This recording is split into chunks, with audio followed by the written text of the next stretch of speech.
It was spring. The sun was gentle, not too hot, just warm enough to make you feel calm. I sat by the window of my small bedroom, watching the cherry blossoms sway in the breeze. The smell of fresh flowers filled the air. Everything felt peaceful, but my heart was loud. I was thinking about Emma. Emma was the kind of person you noticed even in a crowd. Not because she was loud, but because she was light. Her laugh was soft but bright, like the sound of wind chimes. She always sat by the window in English class, reading with her head slightly tilted, her hair falling gently over one shoulder. I had liked her for almost a year. But I had never spoken to her. I was the quiet boy at the back. I did well in class, kept to myself, and talked mostly to the teacher or my best friend Liam. Every time I tried to approach Emma, something would freeze inside me. My tongue would tie itself into knots, and I would smile awkwardly and walk away.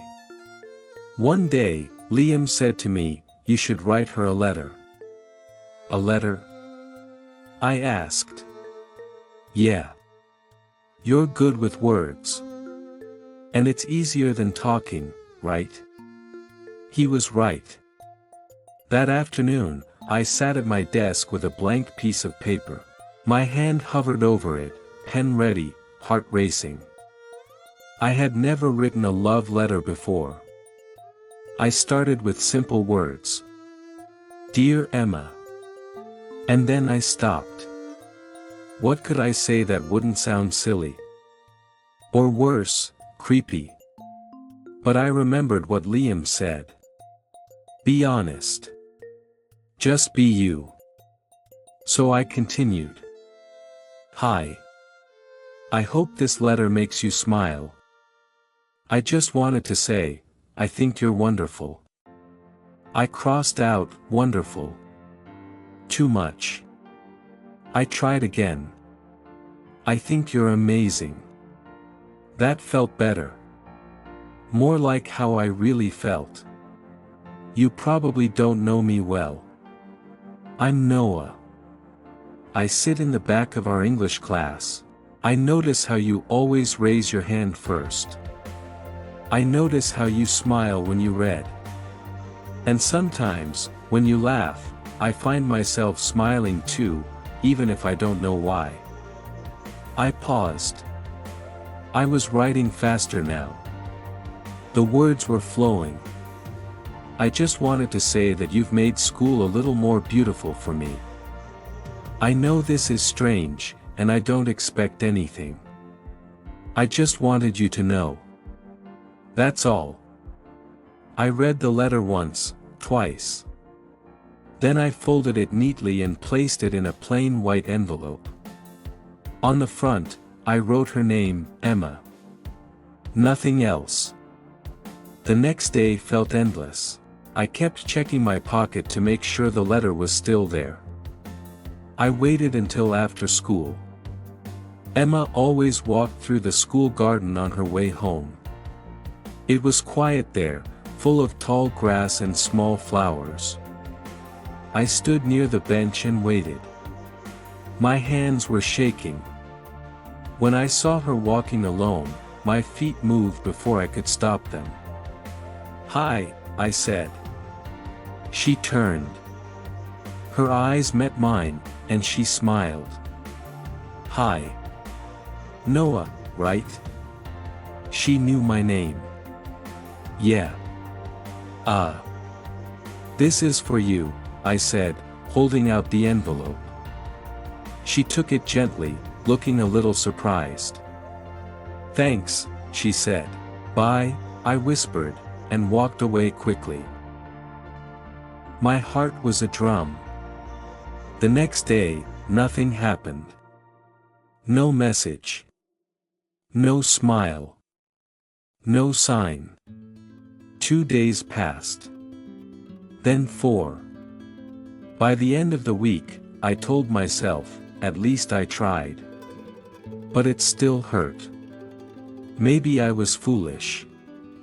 Maybe she laughed. Maybe she threw it away. I kept telling myself I wrote it to be honest, not to expect anything back. But I would be lying if I said I didn't hope. One afternoon, as I was opening my locker, something fell out. A small folded piece of paper. My name was on the front, Noah. My hands trembled as I opened it.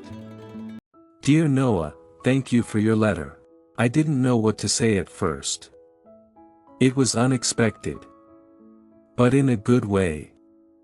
Your words were kind, and they made me smile. I read it more than once. I have noticed you too. You always seem so quiet, but your eyes are kind. I would like to talk sometime.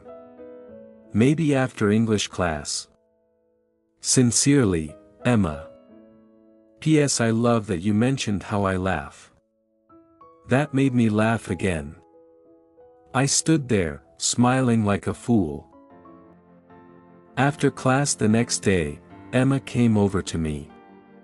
Hi, Noah, she said. So. This is us talking now, right? I laughed. Yeah. I guess it is. We started walking home together. At first, our conversations were simple. What books do you like? Do you have any pets? What do you do on weekends? But slowly, they became deeper. What are you afraid of? What do you want to be someday? What makes you cry? We shared our dreams, our fears, our silly thoughts. I learned that Emma loved thunderstorms but hated loud music. She liked to draw, but never showed anyone her art. Her favorite food was blueberry pancakes, and she once tried to write a poem about clouds. One day, I told her I was afraid of rejection, that I almost didn't write the letter. She smiled and said, "I'm glad you did." Our friendship grew slowly, gently. We sat together in class. We walked together after school. We shared lunch sometimes, and jokes, and secrets. She gave me a drawing of a tiny bird one day. You remind me of this, she said. Quiet, but full of something beautiful. I still have that drawing. We never called it love. Not yet. But it felt like something close to it. Something soft and warm and new. A year later, we were sitting on the same school bench. The flowers were blooming again. Do you remember that letter? She asked. Every word, I said. She reached into her bag and pulled it out, folded neatly, still clean. I kept it, she said. Why? Because it was the first time someone said something real to me. I looked at her and smiled. You were the first person I was ever real with, I said. And then, finally, she took my hand. Just quietly. Gently. Like a letter written in spring. Did you enjoy this story? Don't forget to like, subscribe, and turn on the bell icon for more romantic and heartwarming English stories. Share in the comments, have you ever written or received a love letter? Keep learning English with us through the magic of storytelling. Thank you for watching.